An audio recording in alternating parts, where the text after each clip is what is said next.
With the Celtics last week, Philadelphia is expected to take Markelle Fultz.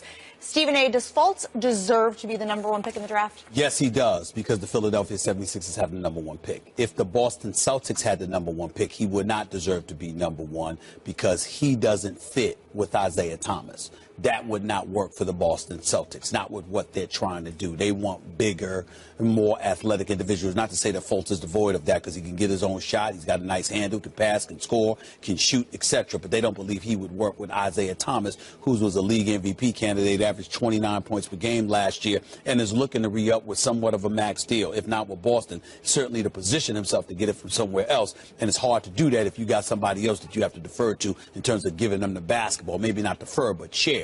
In the case of the Philadelphia 76ers, when Ben Simmons is going to be your primary ball handler and playmaker, combining that with the fact that at 6'10", 6'11", with guard-like skills and a penchant to pass first rather than shoot first, you got a guy in Fultz who's only 19 years old, who they believe can be a scoring machine and can help spread the floor. And when you combine that with Joel Embiid in the post, even though he has the ability to step out of three-point range, you've got a three-headed monster in Simmons, Fultz, and Joel Embiid. It's not an accident that since they got the #1 overall pick, ticket sales are booming for the Philadelphia 76ers.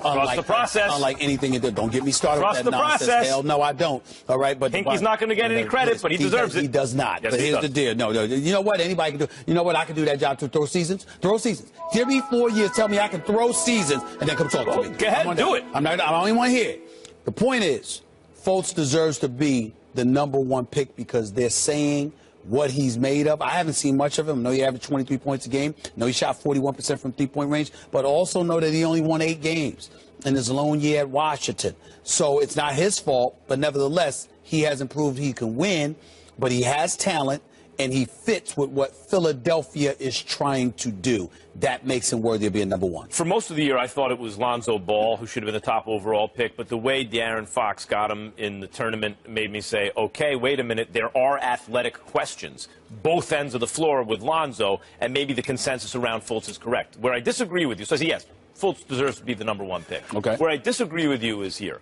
And I'm not saying Fultz is Michael Jordan. Let me be clear. Right. But this makes the case.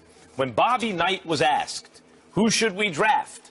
And I'm trying to remember the GM who asked him. He said, Michael Jordan.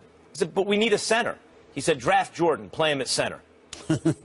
Right? Like, whatever you think you need on the team, the answer is Michael Jordan. In fact, Hakeem Olajuwon at 1, who's one of the greatest players of all time, and a two-time champion, is actually a draft blunder because Jordan was available in that draft. Whoever didn't pick Michael Jordan in that draft, you couldn't have known it at the time. Olajuwon's one of the greatest players ever.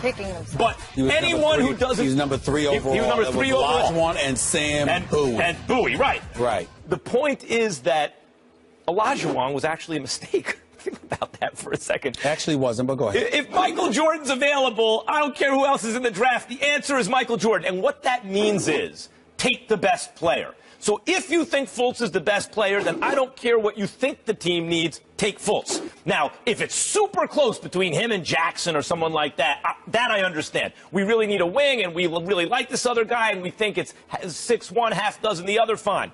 But if you evaluate everyone and you go, that guy, Fultz, is the best, and according to the workouts and most of the teams, there's a consensus he is the best, draft him. Don't worry about what you need. Draft him. My only response to that is that when you bring up the Michael Jordan, not that you were making the comparison, there is no one in this draft that anyone looks at as the definitive #1. It's all according to need because the talent has been comparable. And fit. Fit is a huge key when it comes to the NBA draft. Let's move on to our second topic. The Lakers have the 2nd overall pick, as we all know. And, of course, most people expect Lonzo Ball to be headed to the Lake Show.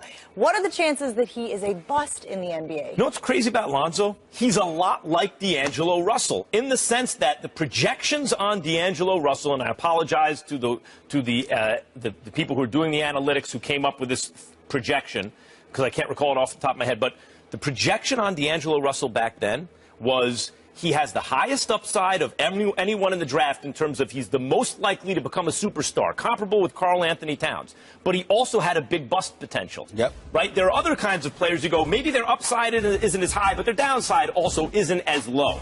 And I think Lonzo Ball, who has many of the same characteristics D'Angelo has and had, right?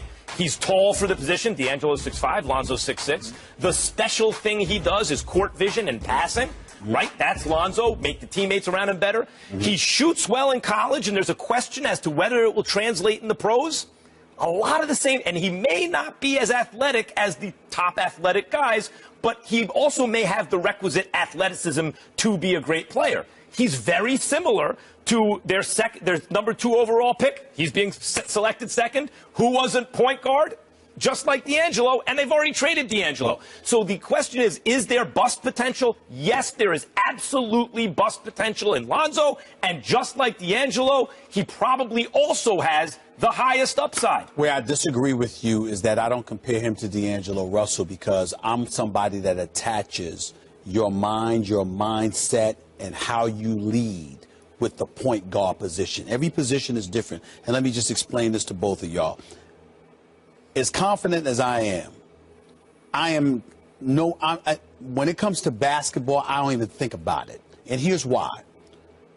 I learned the game from Clarence Big House Games and his mentor, John McClendon, one of the greatest coaches in the history of basketball, who tutored the Frank McGuires of the world, the Dean Smiths of the world, and people like that. They used to be, Coach Gaines was my coach, John McClendon, and a historian, a basketball historian, a champion, et cetera, somebody that contributed to integrating the sport of basketball, for crying out loud. They used to sit there and school me about the game of basketball, literally chalkboard, literally sitting in Coach Gaines' office teaching me the game of basketball. And then when I got into the business, the first person I covered was John Chaney out of Temple for 4 years. And then after that, every day, I covered Larry Brown, who would bring me in the back office, in the back room sometime, and literally design plays and highlight and show me what exactly they were doing, what they were trying to do. And Larry Brown, more so than anyone outside of Coach Gaines, would highlight what the job description of each player is supposed to be. That's why when I cover a team, Max, the first thing that I do when I talk to a team about their players is I ask every coach, what's the job description? Then I judge the player. Because if the player is not required to do this, then it's not a big deal. So why do I bring up all of that? Because we're talking about Magic Johnson. And when you talk to NBA scouts, which I have, and you talk to NBA personnel, which I have, you know what they say about Lonzo Ball? Stephen A., Jason Kidd. Came into the league, couldn't shoot worth a lick, but retired, one of the elite three-point shooters, et cetera, et cetera. Jason Kidd, no J. Right. Yep. What they say, that's right. So what happens? Why Lonzo? Push the ball up the floor, tremendous vision, great passer. Even though he doesn't have the girth, he does have the height.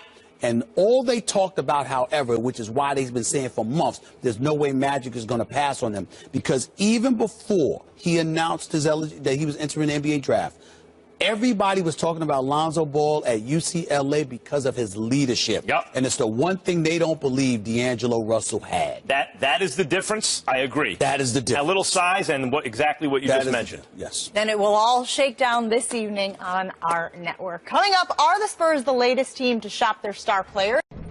One big thing. We are almost in the sports calendar twilight zone. We got the draft and free agency in the next 10 days. Then we hit the dead zone. And you know what that means, right? It means Kawhi Leonard's braids become a story, in as much that a guy's braids can. There was a tweet last night from a gym somewhere that seemed to suggest that Kawhi had cut off his braids. I love the picture, the trainer on his tippy toes, the look on Leonard's face, which is how I imagine his face is at all times. It's perfect Kawhi Leonard on Twitter. He didn't tweet it because he hasn't tweeted since 2015. He follows 6 accounts, and only one of them is human. Jamal Crawford, you're the guy. Let the other guys tweet out their outfits, their workouts, and be on Snapchat and Periscope and Instagram. So many are completely overexposed. Leonard's the polar opposite. He's the NBA equivalent of if a tree fell in the woods and nobody is there to hear it. If he did get a haircut, it's not going to be on Instagram like LeBron's.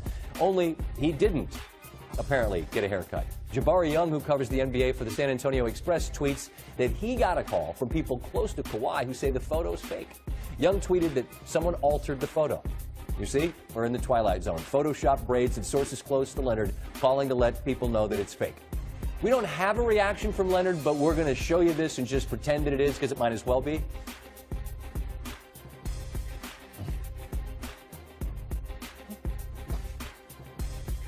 No information on if the trainer's denying that he was on his tippy toes. Fake or not, the reaction was real. Memes and GIFs and RIPs to the Braves were everywhere on social media because Leonard is such a mystery, who's the polar opposite of not just NBA culture, but everyone who seems to live in a look-at-me world.